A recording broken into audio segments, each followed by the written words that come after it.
Halo kawan cerita, jumpa lagi nih di podcast BPS Provinsi Sumatera Utara.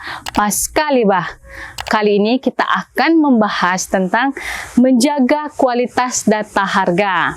Nah, kali ini kita kedatangan narasumber yang sangat spesial, Ibu Deputi Distribusi dan Jasa, Ibu Puji Ismartini. Halo Bu. Halo. Apa kabar Bu? Baik, alhamdulillah sehat. Iya Bu, selamat datang ya Bu di Provinsi Sumatera Utara, khususnya nih di Kota Gunung Sitoli. Yahoo Bu. Yo. Udah mulai lancar ya Bu ya, Yahoo punya ya Bu. Jadi kita mau bincang-bincang santai ya Bu, biar saya berkurang deg-degan ya nih Bu. Iya, silahkan Mbak Jun. Jadi gini Bu, kan visi dari BPS itu untuk menyediakan data berkualitas untuk Indonesia Maju ya Bu. Jadi kualitas data ini kan sangat penting ya Bu ya, termasuk juga untuk data harga. Nah, saya mau nanya nih Bu, di Direktorat Statistik Distribusi Harga, apa saja sih Bu data harga yang dikumpulkan? Iya. Ya, jadi terima kasih nih, pertanyaan ini memang sangat penting ya terakhir-akhir, apalagi kita sekarang selalu memantau atau pemerintah cukup intens melakukan pengendalian inflasi ya yang berbasis data harga ya. Jadi sebagaimana kita ketahui di Direktorat Statistik Harga ya, kalau di BPS itu ada Direktorat Statistik Harga, itu mengumpulkan berbagai harga di berbagai level perdagangan ya, mulai dari tingkat produsen sampai dengan tingkat konsumen. Jadi sebagai contoh di tingkat yang pertama, di tingkat produsen, yang kita mengumpulkan data harga produsen yang menjadi leader price ya dalam rantai perdagangan. Jadi di sini kita mengumpulkan data di perusahaan atau produsen untuk nanti kita gunakan untuk menghasilkan indeks harga produsen. Kemudian di tingkat pedesaan kita juga punya namanya survei harga pedesaan. Survei harga pedesaan ini untuk mendapatkan harga di sektor pertanian yang umumnya memang berada di wilayah pedesaan. Jadi yang kita kumpulkan itu misalkan harga untuk ongkos produksi, kemudian harga produsen di tingkat pedesaan untuk sektor pertanian, kemudian harga untuk penambahan barang modal, dan juga harga konsumen di pedesaan. Nah, berikutnya di level yang lebih rendah lagi ya, kita juga mengumpulkan harga eceran.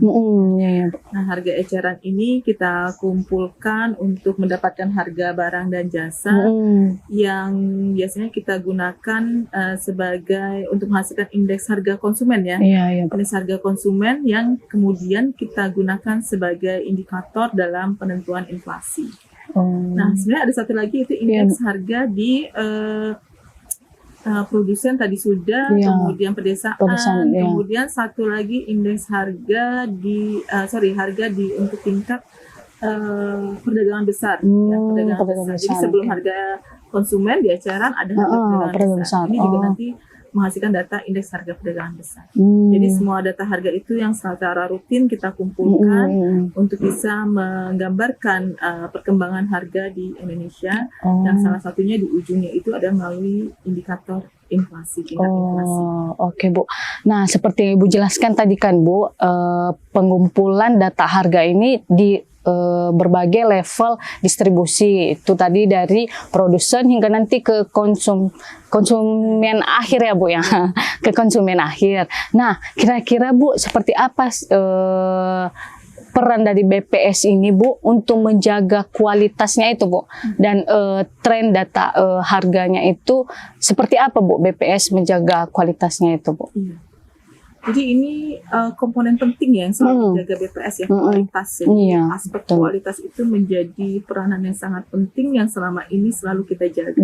Jadi BPS itu selain sebagai data stewardess ya, yang mendiseminasikan data, kita juga sebagai data guardian, jadi menjaga data. Menjaga datanya itu dalam artian salah satunya adalah menjaga kualitas datanya. Nah, jadi bagaimana BPS menjaga kualitas data itu BPS lakukan dari setiap tahapan proses, dari awal sampai akhir. Jadi sebagai contoh di awal itu kita menetapkan standar bahwa misalkan untuk data harga ada kualitas-kualitas yang harus kita jaga, yang selalu kita kumpulkan harganya berdasarkan kualitas tersebut. Kemudian bagaimana konsepnya pengumpulan data harga itu? Ini bagian dari pengawalan terhadap kualitas datanya. Nah, sampai pada misalkan kalau setiap kali kita mau rilis ya, setiap kali kita mau rilis itu kan kita selalu melakukan diskusi ya, untuk bisa memvalidasi kembali data harga yang sudah kita kumpulkan. Sehingga jika nanti ada fenomena yang ataupun ada data yang anomali kita bisa mendapatkan penjelasan apakah memang real data harganya seperti itu. Kalau memang real, penyebabnya apa gitu ya. Kemudian kita juga bisa melihat konsistensi antar harga di berbagai level. Ya, tadi kan ada beberapa level tuh, ada di produsen, kemudian di perdagangan besar, kemudian di tingkat eceran. Nah, ini harus ada konsistensi. Nah, jika nanti ternyata ada anomali tadi, maka inilah yang kita lakukan untuk bisa memastikan bahwa sebelum data itu dirilis, memang data itu benar-benar data yang berkualitas. Oke, Bu. Nah, ngomong-ngomong nih, Bu, terkait peran BPS sebagai pembina data. Ini kan sudah tertuang juga ya, Bu, ya, dalam Perpres nomor 39 tahun 2019 tentang Satu Data Indonesia. Nah, ini kan BPS sedang gencar-gencarnya nih, Bu, ya, melakukan statistik sektoral untuk menghasilkan Satu Data Indonesia ini. Nah, kalau untuk Satu Data Harga Indonesia nih, Bu, ya, seperti apa, sejauh mana implementasi BPS untuk menghasilkan data ini, dan seperti apa roadmap-nya untuk kedepannya, Bu, kira-kira? Ya, jadi peranan BPS dalam SDI itu secara umum tentunya sama ya, bahwa BPS di sini berperan sebagai pembina data statistik.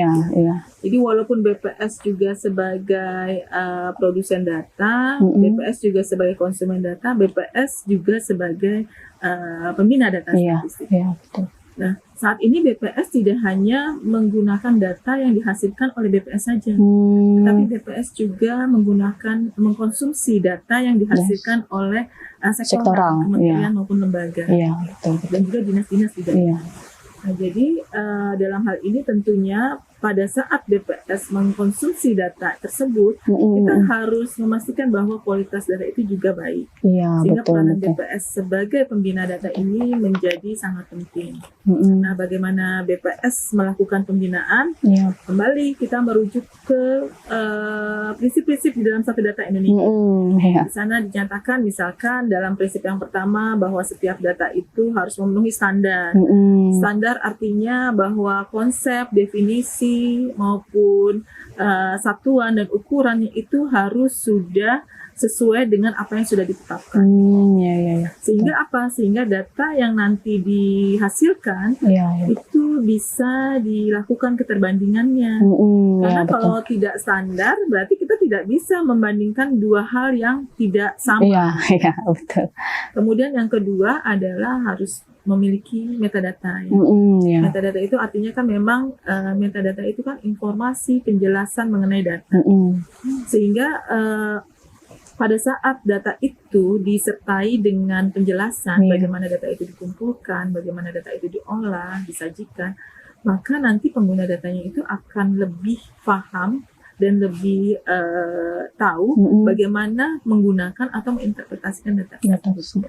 Sehingga datanya itu kalau kita umpamakan sebagai data yang cerdas, karena dia bisa mencerdaskan si pengguna datanya. Nah, ini peranan BPS di sini menjadi sangat penting untuk bisa memastikan bahwa di sektoral itu selain mengumpulkan data harganya ataupun data lainnya, mereka juga harus bisa menjelaskan makna dari data itu dengan menyediakan metadatanya. Nah, selain itu juga prinsip yang ketiga bahwa datanya harus bisa dibagi pakaikan. Jadi data yang sudah dikumpulkan dari berbagai kementerian, lembaga maupun dinas itu harus bisa dibagi pakaikan supaya bisa dimanfaatkan datanya. Nah, yang keempat, bahwa datanya itu harus merujuk kepada suatu kode referensi yang standar yang sudah ditetapkan. Nah, ini peranan BPS di sini untuk memastikan bahwa sektoral itu bisa juga nanti meningkatkan kualitas datanya melalui implementasi dari 4 prinsip dalam satu data Indonesia, termasuk untuk data harga. Jadi misalkan kalau di kita data harga itu kita kumpulkan dan kita merujuk kepada kualitas-kualitas yang sudah ditentukan ya, sehingga dari waktu ke waktu harga itu konsisten untuk kualitas itu.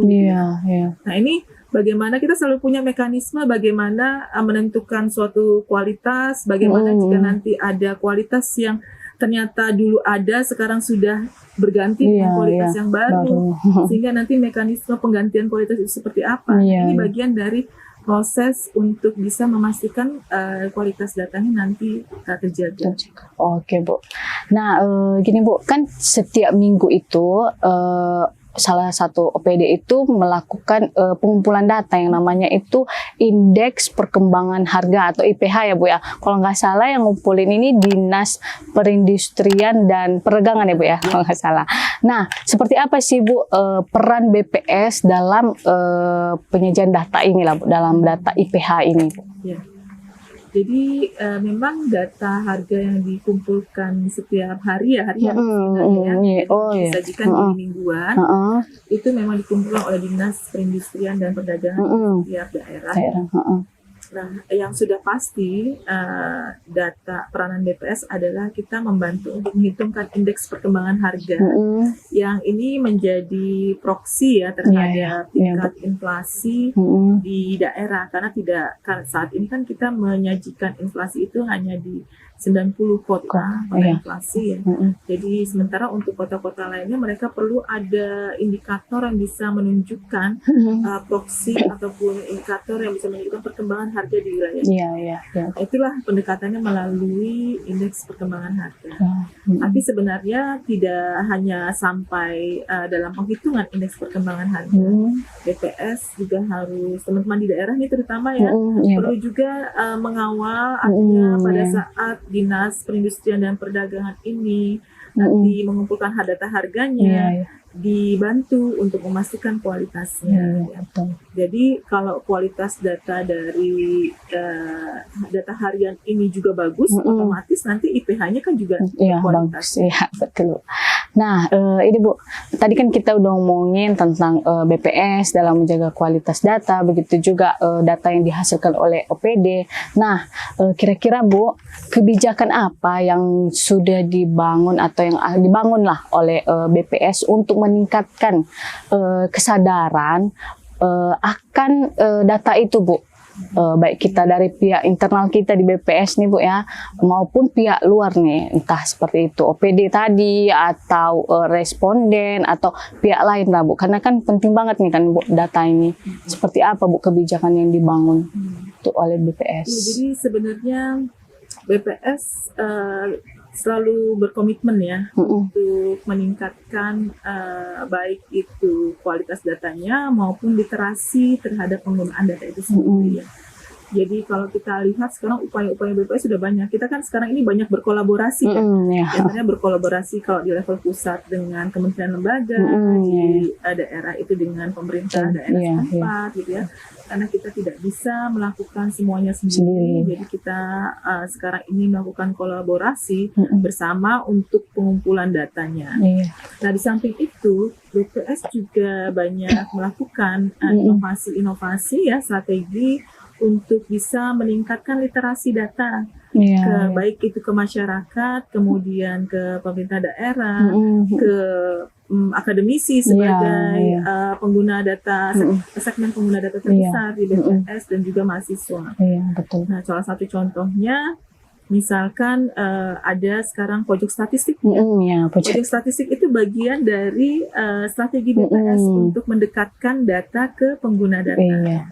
Pojok statistik ini jadi tidak hanya mendiseminasikan data, BPS juga dalam pojok statistik itu kita berkolaborasi dengan akademisi, dengan mahasiswa untuk bisa membangun literasi data ke masyarakat. Pada saat nanti melalui pojok statistik, kemudian mahasiswa di perguruan tinggi itu memiliki program kuliah kerja nyata misalkan ya, atau sekarang kan ada kampus Merdeka Belajar, Kampus Merdeka atau MBKM ya.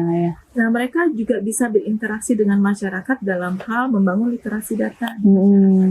Sehingga pada saat literasi data di masyarakatnya menjadi lebih baik, meningkat, respon mereka terhadap kegiatan statistik yang dilakukan BPS ini juga tentunya nanti akan meningkat. Iya, betul. Jadi itu bagian dari upaya-upaya kita bersama ya. Iya, bahkan kolaborasi ini tidak hanya dua sisi ya, BPS dengan akademisi, tetapi bisa jadi berkolaborasi juga antar BPS, akademisi dan juga pemerintah daerah. Jadi suatu mekanisme yang baik tentunya untuk pembangunan data dan statistik di Indonesia. Oke, Bu. Nah, sebelum kita menutup nih, Bu ya. Nah, ada satu pertanyaan lagi, Bu. Apa kira-kira harapan Ibu nih, Bu, agar BPS tetap menjaga visinya tadi, Bu, menjaga kualitas datanya tersebut, secara khusus untuk data harga, Bu? Ya. Jadi saya menghimbau ke semua teman-teman baik di BPS ya maupun mungkin nanti stakeholder yang terkait yang mendengarkan podcast ini. Mari sama-sama kita kawal kualitas data, terutama kualitas data harga kita ya, supaya kita mendapatkan indikator harga ini dengan kualitas yang tinggi dan baik ya. Nah, jadi dalam hal ini BPS bisa membantu untuk memastikan bahwa proses bisnis yang dilakukan itu sudah mengikuti proses bisnis standar yang kita gunakan, karena proses bisnis ini adalah sebenarnya bagian dari quality gate untuk penjaminan kualitas data. Jadi kalau ini dilakukan, proses bisnis ini dilakukan, maka itu akan menuntun kita untuk bisa menghasilkan data yang berkualitas. Kemudian juga terutama standarnya itu, standar harus kita perhatikan ya, harus kita jaga. Karena salah satu dimensi data yang ada itu adalah konsistensi. Sehingga pada saat kita ingin mendapatkan data yang konsisten, maka kita perlu memastikan bahwa standar data yang kita gunakan itu kita patuhi. Jadi mari sama-sama kita jaga, tingkatkan kualitas data kita sehingga kita bisa menyediakan data yang berkualitas bagi pemerintah dan akhirnya program pembangunan ini juga lebih berkualitas. Dan nanti yang merasakan masyarakat. Terima kasih. Oke, Bu, makasih banyak, Bu, informasi yang kami terima, kawan cerita, penjelasan-penjelasan yang sangat detail juga, Bu. Terima kasih banyak, Bu. Semoga nanti ke depan kita bisa ketemu lagi ya, Bu ya. Hari ini mau balik ke Jakarta ya, Bu ya? Iya. Oke, Bu, semoga sampai dengan selamat ya, Bu. Terima kasih. Terima kasih, Bu. Oke, kawan cerita, demikianlah podcast kita hari ini. Terima kasih sudah menyaksikannya. Jangan lupa saksikan episode-episode berikutnya. Dadah.